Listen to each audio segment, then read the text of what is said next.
disparaisse, afin que tu paraisses.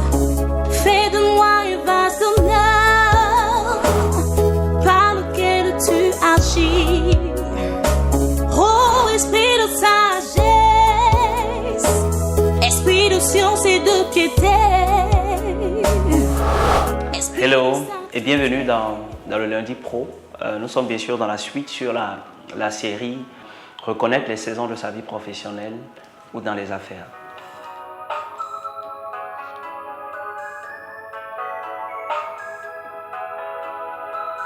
Nous voyons quelque chose de bien précis, une sagesse que Dieu a donnée au roi Salomon. Donc, que nous voyons dans Ecclésiaste, le chapitre 3, du verset 1 jusqu'au verset 8. Dans Ecclésiaste 3, le verset 11, la Bible dit qu'il fait toutes choses bonnes en son temps. Dieu fait toutes choses bonnes en son temps. Dans la réalité de Dieu fait toutes choses bonnes en son temps, il faut comprendre deux choses importantes. La première chose, c'est que Dieu fait toutes choses bonnes au temps de Dieu. Donc, le temps de Dieu en général est appelé le kairos. Le kairos, c'est le temps favorable, c'est la saison voulue. Donc, c'est le moment propice en fait pour Dieu d'agir et d'agir avec efficacité. C'est le passage où c'est la partie la plus explicite lorsqu'on entend ce passage qui dit que Dieu fait toutes choses bonnes en son temps. Mais la réalité, c'est que Dieu fait toutes choses bonnes en son temps, mais Dieu fait toutes choses bonnes au temps de la chose elle-même. Plus exactement, il est plus facile de cueillir des mangues dans la saison de moisson des mangues. Il est plus facile de cueillir des oranges dans la saison, bien sûr, de cueillir des oranges. Dans la saison où les orangers donnent des fruits, il est plus facile de moissonner du riz dans la saison de moisson du riz. Autrement dit, Dieu fait toutes choses bonnes en son temps. Dieu fait toutes choses bonnes dans le kairos, mais le kairos de Dieu, la plupart du temps, coïncide avec le kairos de la chose elle-même. Autrement dit, vous êtes capable de porter du bon fruit lorsque vous êtes dans la bonne saison, dans le bon tempo, dans le bon endroit, au bon moment. C'est pourquoi il est important pour nous de comprendre justement la saison que nous traversons. Et la première saison que nous voyons aujourd'hui, c'est le verset 2 d'Ecclésiaste chapitre 3. Qu'il y a un temps pour tout, il y a un temps pour naître. Et la deuxième partie du verset dit qu'il y a un temps pour planter. Il y a un temps pour naître, il y a un temps pour planter. À quoi correspond le temps de naître et le temps de planter dans la vie professionnelle ou dans les affaires? Le temps de naître, évidemment, c'est le temps de la création pour une affaire. C'est le temps où on a besoin, où c'est la saison où on est en train de créer une nouvelle activité. C'est la saison où, dans le monde professionnel, on obtient un nouveau travail.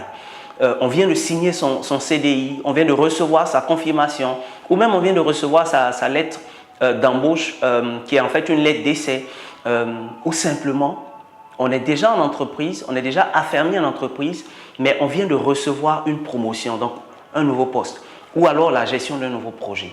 Ça correspond à la saison de la naissance. Vous savez, lorsqu'une femme doit enfanter, elle passe par ce qu'on appelle les douleurs de l'enfantement. Toute femme qui a déjà accouché sait que la douleur, elle est atroce, elle est énorme. Et toute personne qui a déjà été dans une salle d'accouchement avec une femme qui est en train de donner la vie, comprend ce que c'est que les douleurs de l'accouchement. Les douleurs de l'accouchement sont atroces, elles demandent de l'effort, elles demandent très souvent des larmes. Ceux qui sèment dans les larmes moissonnent en chantant. Ils vont, ils reviennent en chantant, ils vont, ils reviennent en dansant. Mais la réalité qu'il ne faut pas occulter, c'est qu'ils font quoi? Ils sèment dans les larmes. Comme la femme qui doit donner la vie enfante dans les larmes. Eh bien, les larmes sont le symbole de la souffrance. Ou du moins, les larmes sont le symbole de l'effort. Pendant que nous s'aimons, pendant que nous créons une nouvelle entreprise, pendant que nous sommes en période d'essai, pendant que nous venons de recevoir notre confirmation ou nous venons de recevoir une promotion, eh bien c'est le moment de fournir le plus grand effort de notre vie dans la saison où nous sommes. C'est le moment d'apprendre. C'est le moment, n'est-ce pas, de passer plus de temps en termes d'investissement pour comprendre le métier que je suis en train de faire ou les affaires dans lesquelles je me suis lancé. C'est le moment même de passer des nuits blanches s'il le faut. C'est le moment de se consacrer. C'est le moment de faire des sacrifices. Une prière pour aujourd'hui. Seigneur, aujourd'hui, je veux te rendre grâce pour la grâce que tu me donnes de comprendre la saison de l'enfantement, la saison de la naissance, la saison du planting, la saison de la semence.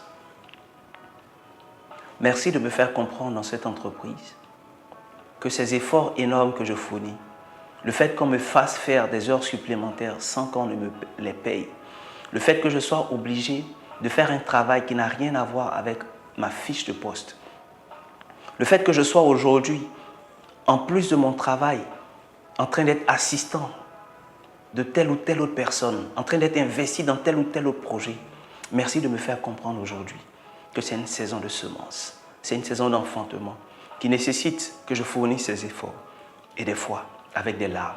Mais merci Seigneur, parce qu'il n'y a aucune semence sans moisson.